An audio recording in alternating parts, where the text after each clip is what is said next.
మధురం మధురం నీ వాక్యం, నా త్రోవకు దీపం నీ వాక్యం. యేసు నామంలో మీకు శుభములు సమృద్ధిగా కలుగునుగాక. మధురం నీ వాక్యం అనే కార్యక్రమానికి స్వాగతం. ఈరోజు మనం యేసుతో పరిశుద్ధ వారం అనే అంశం 8వ భాగం ధ్యానించుకుందామండి. మధురం మధురం నీ వాక్యం, నా త్రోవకు దీపం నీ వాక్యం. ఈరోజు యేసు పునరుత్థానం, రిజరెక్షన్ ఆఫ్ జీసస్ క్రైస్ట్ మనం ధ్యానించుకుందాము. Easter is the celebration of victory of Jesus Christ our king. Easter ఏంటంటే, ఈస్టర్ పండుగ యేసు విజయమును కొనియాడు పండుగ అన్నమాట. ప్రతి పండుగ కూడా, ఇప్పుడు క్రిస్మస్ అంటే యేసు జన్మదినాన్ని మనం కొనియాడుతున్నాం, జ్ఞాపకం చేసుకొని వందనాలు చెప్తున్నాం. All the festivals are thanksgiving festivals అండి. పరలోకాన్ని వీడి మన కొరకు ఈ భూలోకంలో యేసు ప్రభు జన్మించారు కనుక క్రిస్మస్ పండుగ మనం కొనియాడుతూ దేవునికి వందనాలు చెప్తాం. మా కోసం నువ్వు ఈ లోకంలో జన్మించావు కదా. అలాగే మరి గుడ్ ఫ్రైడే ఏంటంటే, మన కొరకు ఆయన సిలువలో మరణించి మన పాపాన్ని తన మీద వేసుకొని పాప పరిహార బలిగా మరణించి మనల్ని నీతిమంతులుగా చేశారు కనుక దేవునికి వందనాలు మనము అర్పిస్తామన్నమాట ఆ రోజు. ఈరోజు ఏంటంటే, యేసు ప్రభు మరణాన్ని గెలిచిన పండుగ అండి. గెలిచాడు అని అంటే దేన్ని గెలిచాడు? మరణాన్ని గెలిచాడు. మనందరి మరణాన్ని గెలిచారు. చూడండి, సిలువలో ఆయన మరణించినప్పుడు ఆయన మన పాపాన్ని తన మీద వేసుకొని మనకి ఆయన నీతినిచ్చాడనమాట. సో మన పాపముల కొరకు పాప పరిహార బలిగా మరణించాడు. యేసు సిలువ మరణం ద్వారా నాకు పాప క్షమాపణ. అది నాకేంటి, ఎందుకొరకు, నాకేంటి లాభం అనంటే, యేసు సిలువ మరణం ద్వారా మనకి పాప క్షమాపణ అండి. మనకి తెలియాలి ఆయన సిలువ మరణం ద్వారా నాకేంటి లాభము అడుగుతుంటారు కదండి. యేసు ప్రభు మనందరి పాపాలు తన మీద వేసుకొని ఆయన పాప పరిహార బలిగా మరణించారు. ఈ లోకాన్ని అంతా శుద్ధి చేశారు. అందరి పాపాలు తన మీద వేసుకొని అందరికీ మన నీతినిచ్చాడు. అందరినీ పరిశుద్ధపరిచారు తన రక్తం ద్వారా. అందువల్ల ఈ శుక్రవారాన్ని పరిశుద్ధ శుక్రవారము, గుడ్ ఫ్రైడే అని పిలుస్తాం అని చెప్పాను. ఇంకా అప్పుడు ఇది కూడా చెప్పచ్చు కదా. మరి ఈస్టర్ అంటే ఏంటంటే, యేసు ప్రభు మరణాన్ని జయించిన రోజు అన్నమాట. మరణాన్ని జయించి సమాధిలో నుండి ఆయన లేచిన రోజు కనుక మనం ఏం చేయాలి? కొనియాడాలి. మన మరణాన్ని ఆయన జయించారనమాట. ఆయన మరణాన్ని జయించి లేస్తే మన మరణాన్ని ఆయన ఎలా జయించారండి? అది మనం పాత నిబంధనలో ఒక ఉదాహరణ ద్వారా, ఒక సంఘటన ద్వారా నేను మీకు చెప్తాను. ఇప్పుడు క్రికెట్ అనుకోండి, ఇండియాకి పాకిస్తాన్ అవుతూ ఉంటాయి కదా. అయితే క్రికెట్ మ్యాచ్లో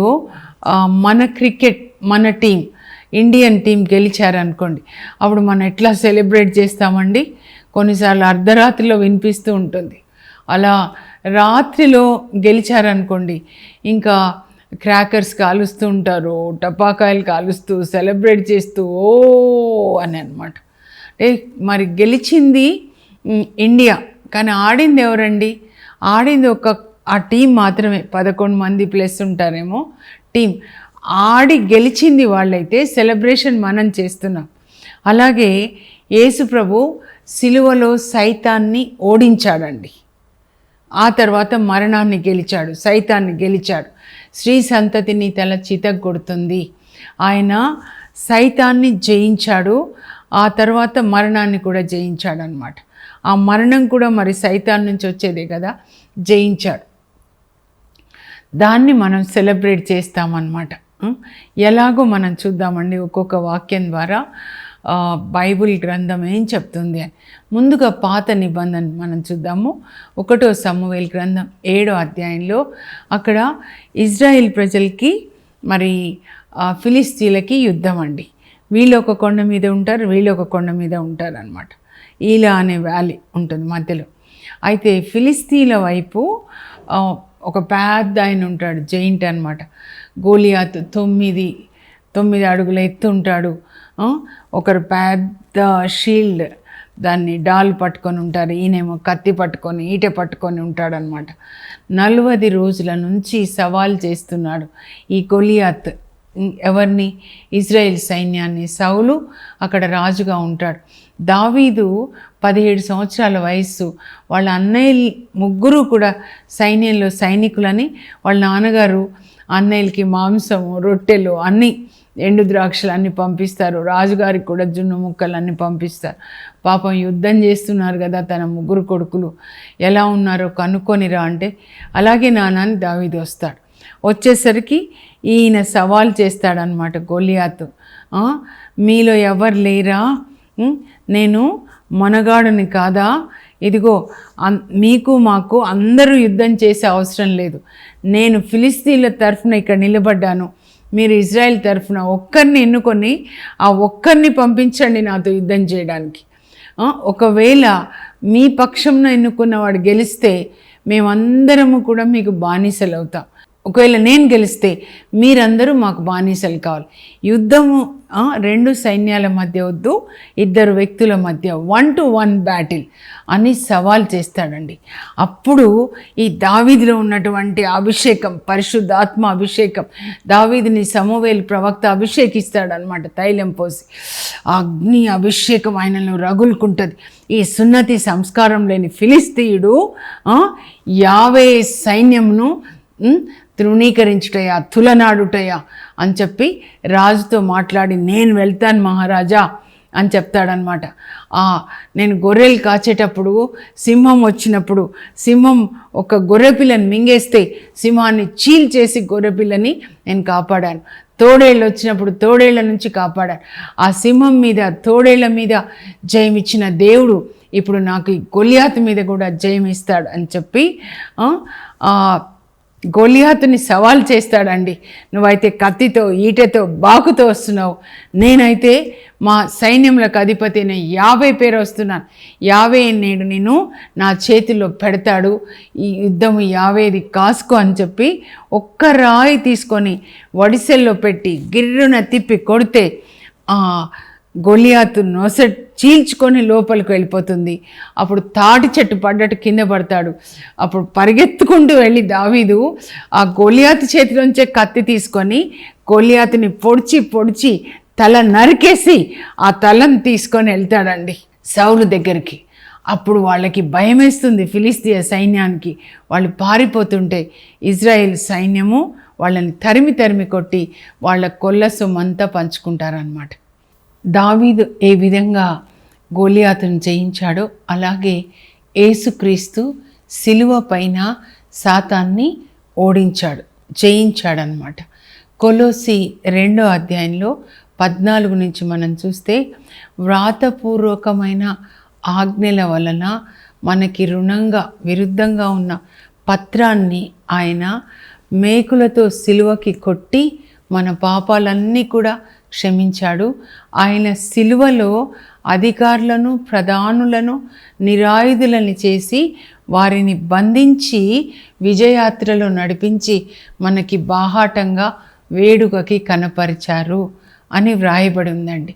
అంటే సిలువలో యేసుప్రభు ఏం చేశారంటే, అధికారులు, ప్రధానులు అంటే సాతాను రాజ్యానికి చెందిన అధికారులు, ప్రధానులు, ఆకాశ మండలంలో ఉంటున్న ఆ అధికారులు, ప్రధానులు అన్నమాట. సాతాను రాజ్యానికి చెందిన అందరి దగ్గర ఉన్న ఆయుధాలన్నీ ఆయన తీసేసుకున్నాడు అనమాట. పోలీసులు చూడండి, ఇప్పుడు టెర్రరిస్టులు వాళ్ళ దగ్గర ఆయుధాలు ఉంటే ఆయుధాలన్నీ తీసుకుంటారు ముందు. అప్పుడు వాళ్ళ బలం ఏమైపోతుంది? 0 అయిపోతుంది.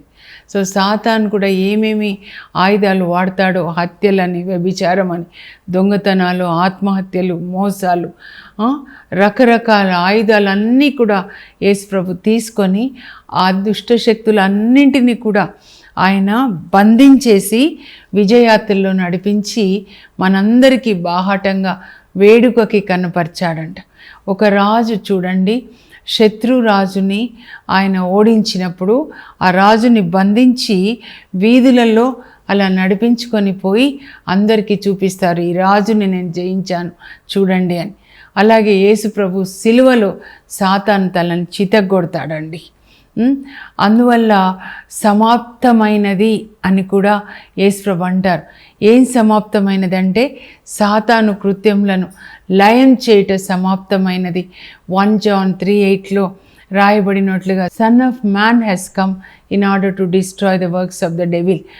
మరి సాతాను కృత్యములను లయం చేయడానికే యేసు ప్రభు ఈ లోకానికి వచ్చారు. యేసు ప్రభు ఎందుకు పునరుత్థానుడయ్యాడు అంటే మనకి పునరుత్థానాన్ని ఇవ్వడానికి అన్నమాట. 1 కొరింథీ 15 అధ్యాయంలో పౌలు యేసు ప్రభు యొక్క పునరుత్థానాన్ని గురించి రాస్తారండి. మీరు 15 అధ్యాయం అంతా చదవచ్చు. అయితే 12 నుంచి మెల్లగా చదివితే, మరణంన నిద్రించుచున్నవారు తిరిగి లేస్తారు, వాళ్ళకి పునరుత్థానం ఉన్నది అని ధృవపరచడానికే యేసుక్రీస్తు మరణాన్ని జయించి లేచారు. అంటే మరణంను నిద్రించుచున్న వాళ్ళు అంటే ఎవరండి? రెస్ట్ ఇన్ పీస్ అంటారు కదా. పాత నిబంధనలో ఎవరు కూడా పరలోకానికి వెళ్ళలేదండి. వాళ్ళు మరణించిన తర్వాత అంటే ఆత్మ శరీరం నుంచి బయటికి వచ్చిన తర్వాత, శరీరాన్ని శవం అంటారు, అది మట్టిలో కలిసిపోతుంది. మరి ఆత్మ ఎక్కడికి వెళ్ళిందండి పాత నిబంధనలు అంటే? వాళ్ళు పరదేశంలో నిద్రిస్తుంటారండి. పాతాళంలో 2 భాగాలు ఉంటాయి. పై భాగాన్ని పరదేశం అంటారు. అక్కడ వాళ్ళందరూ నిద్రిస్తూ ఉంటారనమాట. కింది భాగంలోనికి ధనికుడు వెళ్తారు. ఆ ప్లేస్ని ప్లేస్ ఆఫ్ టార్మెంట్ అంటే హింసించబడుచున్న స్థలం అన్నమాట. నేను అనుకున్నాను ఇదేమన్నా ఉత్తరించే స్థలమా మనకు చెప్తారు కదా అని. పైన లాజరు వెళ్తాడు, పరదేశ్ అన్నమాట. కుడి ప్రక్క దొంగవాడు కూడా యేసు ప్రభుతో అంటాడు, యేసు నీవు నీ తండ్రి రాజ్యంలో ప్రవేశించినప్పుడు నన్ను జ్ఞాపకం చేసుకో అంటే యేసు ప్రభు అంటారు, నేడే నీవు నాతో కూడా పరదేశిలో ఉంటావు, పరలోకంలో అనలేదండి. Today you will be with me in paradise and paradise is the place where the souls will be resting అన్నమాట. ఇన్ ఓల్డ్ టెస్టమెంట్ పాత నిబంధనలోని పరిశుద్ధులు. అందుకే లాజరస్ ఎక్కడికి వెళ్ళాడంటే లూకా 16:22లో ఆ నిరుపేద లాజరు మరణించినప్పుడు దేవదూతలు అతన్ని కొనిపోయి అబ్రహాము ఒడిలోనికి చేర్చారు. అబ్రహాము ఎక్కడున్నాడు అనంటే యేసు ప్రభు పునరుత్థానానికి ముందు వరకు వీళ్ళందరూ కూడా పరదేశంలో ఉన్నారండి. ఇప్పుడు ఏం జరిగిందంటే యేసు ప్రభు పునరుత్థానుడైన తర్వాత, ఆయన గెలిచిన తర్వాత, మరణాన్ని గెలిచి లేచిన తర్వాత ఆయన మరి అక్కడ ఆ పరదేశంలో ఉన్న వాళ్ళని క్రమం ప్రకారము పరలోకానికి ఆయన తీసుకొని వెళ్తారండి. అదే ఇక్కడ రాయబడి ఉందన్నమాట.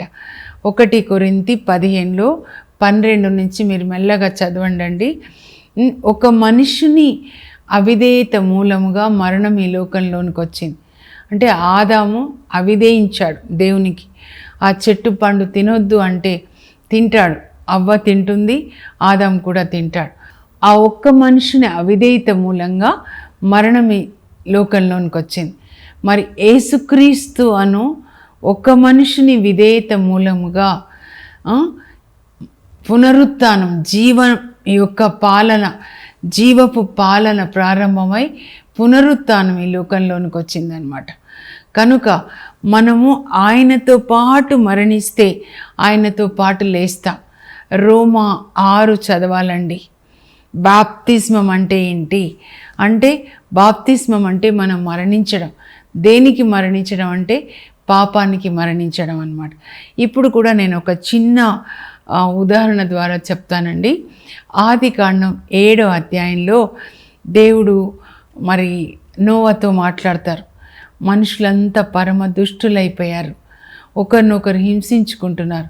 ఈ మానవుని సృజించినందుకు బుద్ధి వచ్చింది, కానీ నువ్వు ఒక్కడివే ఉత్తముడవు, నీతిమంతుడవు కనుక ఓడ నిర్మించుకొని నీవు, నీ భార్య, 3 కొడుకులు, కోడళ్ళు, తర్వాత జంతువులు కూడా 2 తీసుకెళ్ళాలి ఓడలోనికి. అని దేవుడు ఆయనకి చెప్పినప్పుడు దేవుడు చెప్పినట్లుగా చేసెను. నోవా ఏమరపాటు లేకుండా దేవుడు చెప్పినట్లుగా చేశాడు అని రాయబడి ఉంటుందండి. ఆదికాండం 6:22 ఉంటుంది, 7 కూడా ఉంటుందన్నమాట. అప్పుడు మరి ఇంకంతా రెడీ అయిపోయిన తర్వాత, ఓడంతా నిర్మించిన తర్వాత నోవా, భార్య, కొడుకులు, కోడలు 8 మంది ఓడలోకి వెళ్తారు. జంతువులను కూడా దేవుడే తీసుకొస్తారు. అందరూ ఓడలోకి వెళ్ళిన తర్వాత ఆదికాండం 7:16 దేవుడు ఓడ తలుపులు మూసెను. చూడండి, దేవుడు అక్కడ నిలబడి జాగ్రత్తగా నోవాని ఆయన కుటుంబ సభ్యుల్ని లోపలికి పంపించి జంతువులను కూడా 2 పంపించి ఆయన ఓడ తలుపులు మూసిన తర్వాత అప్పుడు 40 దినాలు రాత్రులు జలప్రళయం అన్నమాట. అందరూ చనిపోతారు. కానీ నీతిమంతుడైన నోవా కుటుంబాన్ని దేవుడు కాపాడతారండి. So God put Noah in the ark, that's why he was safe అన్నమాట. అలాగే ఇప్పుడు మనల్ని దేవుడు ఎవరిలో పెట్టారంటే, ఎవరు ఇప్పుడు ఆ నోవా ఆర్క్ ఓడ అంటే యేసుప్రభు అన్నమాట. కొలొస్సీ 3:3 మనం చదివినట్లయితే దేవుడు మనల్ని యేసుక్రీస్తు లోపల పెట్టాడంట, ఓడ అన్నమాట. యేసుక్రీస్తు అంటే ఏంటి మరి అంటే దేవుని యొక్క వాక్యం అండి. మనందరము కూడా ఈ పాపపు లోకంలో ఈ నీళ్ళు అంటే ఈ లోకంలో మనం నశించకుండా ఉండాలంటే మనల్ని కూడా దేవుడు యేసుప్రభు అనే వాక్యం అలా ఓడ కట్టుకోవాలి దేవుని వాక్యంతో. ఆ ఓడలో మనం ఉండాలన్నమాట. మన జీవితం అంతా కూడా దేవుని వాక్యం మీదే కట్టబడాలి. రాతి పునాది మీద మన ఇల్లు కట్టుకోవాలి అంటారు యేసుప్రభు కదా. ఇప్పుడు చూడండి, ఇప్పుడు మనము మళ్ళా యేసుప్రభు శిలువ మరణం దగ్గరికి వెళ్దామండి. ఆయన శిలువలో మరణించాడు కదా. లోక పాపములను మోసుకొని పోవు దేవుని గొర్రెపిల్ల కల్వరి శిలువ చెంతకు వెళ్దాం. అక్కడ యెషయా 53:10 శిలువలో మరణించారు కదా. యెషయా 53:10 ఆయన మరణము పాప పరిహార బలి ఆయను. మనందరి పాపాలు, లోక పాపములను మోసుకొని పోవు దేవుని గొర్రెపిల్ల శుక్రవారం ఉదయం 9 నుంచి 12 వరకు లోకంలో అందరి పాపం ఆయన మీదకి వస్తుంది అన్నమాట.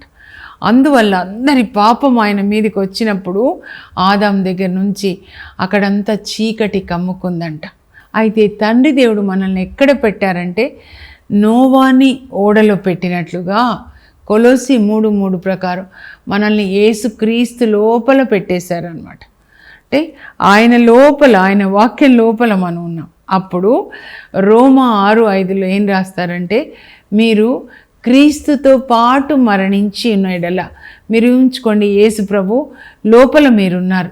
ఎలా అంటే తల్లి గర్భంలో ఒక బిడ్డ ఉన్నట్లుగా, తల్లి కడుపులో బిడ్డ ఎలాగో మనము యేసు ప్రభు లోపల ఉన్నప్పుడు ఆయనని సిలువ వేసినప్పుడు, ఆ తర్వాత ఆయనని సిలువ నుండి దింపి సమాధి చేసినప్పుడు, అప్పుడు మనం ఏమవుతున్నాం? యేసుక్రీస్తుతో పాటు మరణిస్తున్నామని. అదే పౌలు రాస్తున్నాడు, మీరు యేసుక్రీస్తుతో పాటు మరణించి ఉన్న ఎడల ఆయనతో పాటు మీరు లేస్తారు. మరి దేనికండి మనం మరణించాలి? యేసుక్రీస్తుతో పాటు పాపానికి మరణించాలి. ఆయన మరణము పాపమునకు శాశ్వతమైన మరణం అన్నమాట. మనం యేసుక్రీస్తుతో పాటు పాపానికి మరణించి మన పాప స్వభావము, పాత స్వభావము సమాధి చేయబడాలి. దీన్ని బాప్తిస్మం అంటారండి. నీళ్ళలో మునగడం అంటే వాక్యంలో మునిగి తేలాలి, అంటే వాక్యం ప్రకారం జీవించాలి. మనం మరణించాలి పాత జీవితానికి. పాప స్వభావము యేసుక్రీస్తుతో పాటు సమాధి చేయబడింది. మరి యేసుక్రీస్తుని దేవుడు లేపుతారనమాట 3వ రోజు. రోమా 8:11 పౌలు రాస్తాడు. ఇవన్నీ దేవుడు పౌలుకి బయలుపరుస్తారండి. రోమా 8:11 దేవుడు ఏ ఆత్మశక్తి చేత యేసు ప్రభుని మరణం నుండి లేవనెత్తారో ఆ ఆత్మ మీలో ఉన్న ఎడల ఆయన మీ మర్త్య శరీరములకు కూడా జీవాన్ని ఇస్తాడు. ఇప్పుడు మనం యేసుక్రీస్తులో ఉండి లేచామన్నమాట. లేచినప్పుడు ఎవరిని ధరించుకున్నామండి? మనం యేసుక్రీస్తుని ధరించుకున్నామన్నమాట. ఆయన లోపలే ఉన్నాం కదా, కనుక మనం ధరించుకుంది యేసుక్రీస్తు.